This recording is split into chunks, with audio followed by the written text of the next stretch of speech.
Hello, this is John from 1 Hour Academy, welcoming you to your final lesson in PowerPoint. I hope you've enjoyed this slideshow presentation so far, and we've got one more trick up our sleeves here, and I thought I'd throw this in as a bonus lesson, and that's how to insert a YouTube video. It's not the sort of thing that everybody needs to do, but I find I get this request a lot from people, so I thought I'd throw it in at the end to show you how it's done, because it is actually a little bit tricky, and I thought it would be worth covering this in a separate lesson.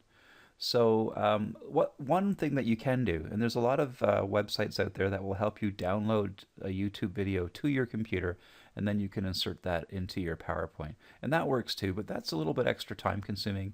It takes up more room on your hard drive, and it's not necessary. If you've got a connection to the internet and you know that when you're presenting, you are going to be connected to the internet, then you can just link it right from YouTube directly.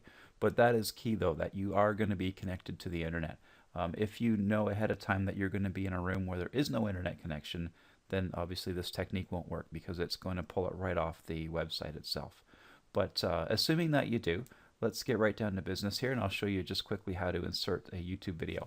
So if we go to, and of course, let me give you a bit more background in case you're watching this video on YouTube. This is lesson 6 of a 6-part series on how to do PowerPoint presentations. So what I've got here is the result of the first 6 lessons, or the first 5 lessons already on my screen. Now, for this one particular lesson, you don't necessarily have to have everything else because I'm just going to add one slide for YouTube video. But if you do want to go back and finish everything else first, then you might want to go back and do the other lessons. So let's get down to business here after that big disqualifier. Okay, so we need a new slide. So I'm going to press down and hold this. And we're going to go with the title and content slide one more time.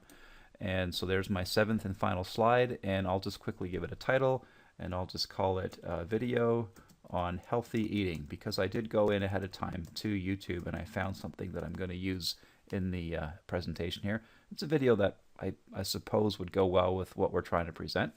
So you know by now, if you've seen the other videos, that this particular type of slide template has the option. It's very versatile. We can put a lot of different things in here. And you would think that this video option here on the end would be the one that we'd want to use. And this does work fine, again, if you have the video already downloaded to your computer. And if it's a video you've produced yourself or you have downloaded it from YouTube, then go right ahead and use this option the way it is. But what I want to show you is how to embed it directly from YouTube. So this isn't going to work for us. So I'm going to cancel out of that. What we're going to do instead is we're going to go to the Insert panel here. And if you can see right down here at the end, there is an Insert Video option. Okay, and if I drop that down, it does say video from website, although I notice that's cut off just a little bit. So let me just bring this over a touch that you can see that.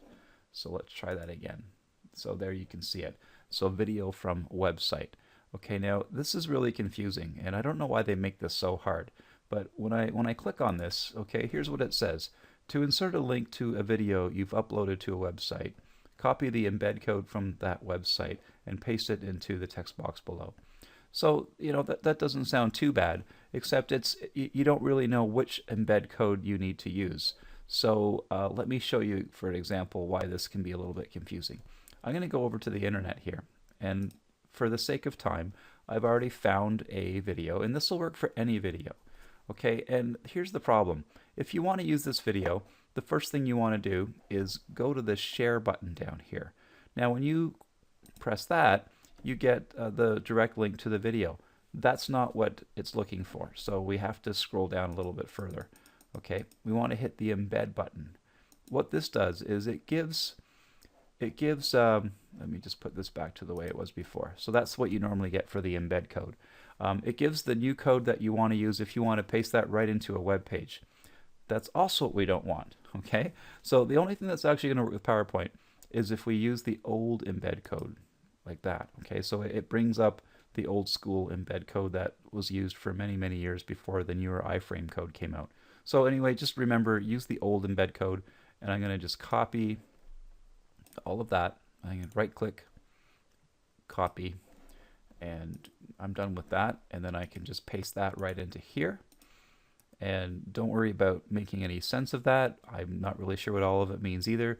Just know that it's going to work. So I'm going to hit insert, and there it is. So we have this little black screen that we're not really sure what's going to happen with this box, but you can preview it. So if I bring this back to normal view here, okay, with this video embedded into my PowerPoint, I do have this play option up here. So I'm just going to hit that, and you'll see that after a minute, the cover page comes up for the video plus the play button, and guess what? I can push play, and there it is. Okay, it even has the sound that comes up, although I guess in the purposes of recording it doesn't show up on my recording, but it does actually play the sound when you're playing this live. Oh, there it is. You can hear it. It's just turned down a little bit. It's kind of quiet, but there is sound. Even there's volume controls and things like that. Okay, so I'm going to pause the video for a second, and I'm going to replay this slide in its full screen presentation mode so you can get the full effect of what this looks like. Okay, so just 1 minute and we will do that. So here's the PowerPoint show in presentation mode. This was the last slide we did before this lesson with the organizational chart. And here's the new slide that we just added right now. And if you wait just a moment, depending on the speed of your internet connection, you should see the cover page come up, or the cover image for the YouTube video. And I can just push play and just wait for a second, and there it is. Okay, so it's actually playing live, embedded inside of the PowerPoint show. Okay, and it does have sound that does come up as well, and you can adjust the volume obviously on your computer. So there you can hear the background music coming in now. The nice thing about this is it does have all of the controls that it would have as if you were right on PowerPoint. So if there's a spot in here where you actually did want to pause it, then you could do that. Now, you don't have the same kind of control over editing just parts of the video. Okay, that would be for more of an advanced kind of feature. If you just wanted the first 10 or 15 seconds, then you'd have to really download it and edit it in a different video editing software. But if you just want to pull a YouTube video as is, that would be the way to do it. All right, so that concludes our course in PowerPoint. I hope you enjoyed that. This is John from 1 Hour Academy who brought this to you. If you have anybody else that you know that could benefit from this PowerPoint course, I'd really appreciate a thumbs up recommendation from you to somebody else who might enjoy a course like this. I also want to remind you we do have a small bookstore, and I have handpicked some PowerPoint books directly from Amazon. It is an affiliate link, so if you did buy through me, I do get a bit of a commission for that, but that's only if you feel like you need to. These books are mostly for the beginner, for people that don't have a lot of background, but if there's more that you want to learn and you want to go beyond the scope of what I've taught you in the past hour, then that would be a good place that I'd recommend that you start. Okay, so thanks again, and hope to see you for other courses that we offer here at 1 Hour Academy. Bye for now.